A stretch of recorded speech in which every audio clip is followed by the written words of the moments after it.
அனைவருக்கும் வணக்கம். அர்ச்சனா செம்புகளை வந்து கதறாங்க, அப்படியே கேளுங்க.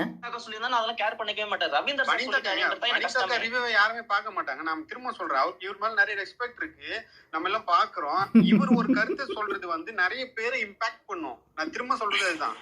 நீங்க இந்த கருத்து சார், இந்த கருத்தை வந்து நான் அர்ச்சனாக்காக சொல்ல, எனக்காக என்னோட டிஃபென்ஸுக்காக நான் சொன்னேன் அப்படின்னு நீங்க லாஸ்ட்ல சொன்னீங்க. ஆனா அந்த 13 லட்சம் ரூபா தான் இன்னைக்கு பேசிக்கிட்டு இருக்கு.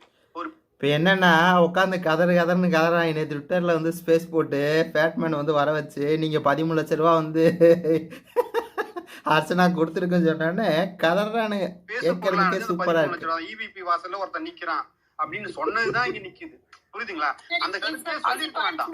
ப்ராப்ளம் இல்ல, அவங்க சைடு மிஸ்டேக் இல்லனா நீங்க இத டேக் பேக் எடுத்துக்குவீங்களா இந்த வேர்ட்ஸ்?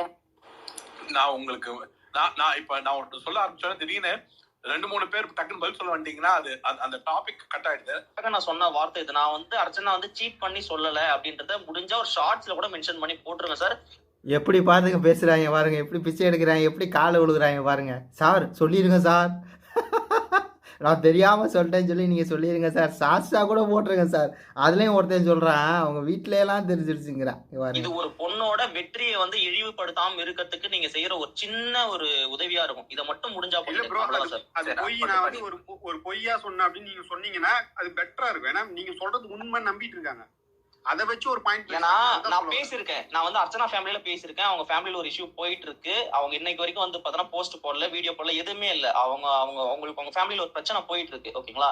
இது பார்த்தீங்களா மக்களே, அர்ச்சனா ஃபேமிலியிலே ஏதோ பிரச்சனை போயிட்டு இருக்கு. நீ எப்படி வந்து 13 லட்ச ரூபா கொடுக்கலாம் தமிழ் வாத்தியார் நான் அப்படின்னு சொல்லி ஏதோ பிரச்சனை போயிட்டு இருக்கான். அதான் ஐயா பார்த்துருக்காப்புல. ஐயா அப்போ யாரா இருப்பாப்புல? அர்ச்சனாவோட டைரக்டா பேசுறாப்புலன்னா ஐயா யாரா இருப்பாப்புல? ஒருவேளை அர்ச்சனாவுடைய பிஆருடைய சொந்தக்காரனாக இருப்பானோ? இப்படி தான் மக்களே. இந்த மாதிரி சொல்லி வந்து பார்த்தீங்கன்னா எப்படியாவது நீங்கள் பேசுனது வந்து பொய் தான் அப்படின்னு சொல்லி பார்த்தீங்கன்னா அவரை வந்து மிரட்டுறாங்க மக்களே. மிரட்டி வந்து நீங்கள் வீடியோ போடுங்க சார், இந்த மாதிரி நான் வந்து தெரியாமல் சொல்லிட்டேன், பொய் சொல்லிட்டேன் அப்படின்னு சொல்லி போடுங்க சார். என்னடா பொழப்பு? இவங்க சீட் பண்ணாங்க, இவங்க சீட்டிங்ல தான் ஜெயிச்சாங்க. நான் அதை பேக் அடிச்சதுக்கு அப்புறம் யாராச்சும் என்னைய சேலஞ்ச் பண்ணிட்டாங்கன்னா அர்ச்சனாவுடைய டிஜிட்டல் ஃப்ராட்லெண்ட்டை வெளில கொண்டு வந்துருவேன்.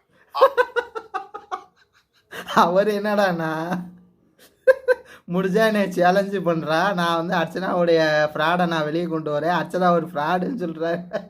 இவங்க என்னடாண்ணா சார் நீங்கள் சொன்னது பொய்ன்னு ஒரு வீடியோ போடுங்க சார், ஒரு ஷார்ட்ஸ் போடுங்க சார், ப்ளீஸ் சார் சொல்லி காலில் விடுங்க. அர்ச்சனா செம்புகளை அர்ச்சனா தான் வந்து பிஆர் வைக்கலன்னா அர்ச்சனா ஓப்பனாக வந்து பேச சொல்லு, வந்து வீடியோ போட சொல்லு. நான் அப்படிலாம் கொடுக்கவே இல்லை, ஃபேட்மேன் வந்து பொய் சொல்லிட்டான்னு சொல்லி கேஸை போட சொல்கிறா முடிஞ்சா. அதை விட்டுவிட்டு கதறானு.